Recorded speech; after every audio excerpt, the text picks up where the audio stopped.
ایک بڑی امپورٹنٹ بات ہے کہ قرآن مجید اردو میں نازل نہیں ہوا، یہ سمجھ لیں بات کو۔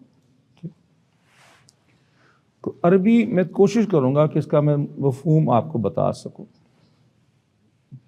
تو اللہ کا فرمانا کہ اس میں کوئی شک شبے کی بات نہیں ہے کہ ہم نے قرآن مجید کو آسان کر لی ذکری فہل میں مدکر۔ تو یہ ذکر سے کیا مراد؟ یہی آپ کے ملٹیپل سارے جو سپراؤٹ ہوتے ہیں میننگز وہ یہیں سے ہوتے ہیں۔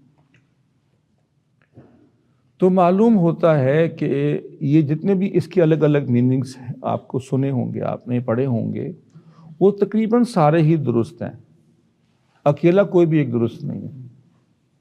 سو یہ سمجھنے کے لیے آپ کہیں گے تو سمجھنے کی تو نہیں ہوگا، یاد رکھنے کے لیے قرآن مجید کی بات نہیں ہو رہی، لیکن یاد رکھنے کے لیے بھی آپ اس کو اگر تعویل کریں تو کوئی ٹھیک تعویل ہوگی۔ لیکن سب سے بڑھ کر یہ اللہ تعالیٰ کو یاد رکھنے کے لیے، اس کو جاننے کے لیے، اس کی پہچان کو سولیڈیفائی کرنے کے لیے، جیسے ابھی میں نے کہا کہ وَقِیمُوا الصَّلَاةَ لِذِکْرِی، نماز قائم کرو تاکہ میں ذکر کر سکوں۔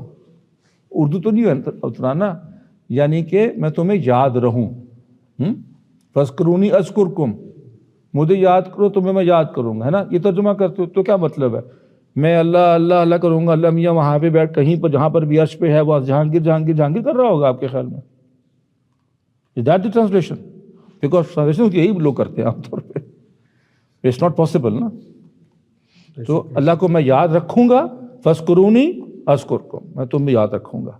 اور اس کے پیچھے دلائل میرے پاس بہت سارے ہیں، لیکن ایک مشہور دلیل کیونکہ ہے کہ جو ابن عباس کو کہا اللہ کے رسول نے صلی اللہ علیہ وسلم کہ اللہ کو دھیان رکھنا وہ تمہارا دھیان رکھے گا، اللہ کی حفاظت کرنا وہ تمہاری حفاظت کرے گا۔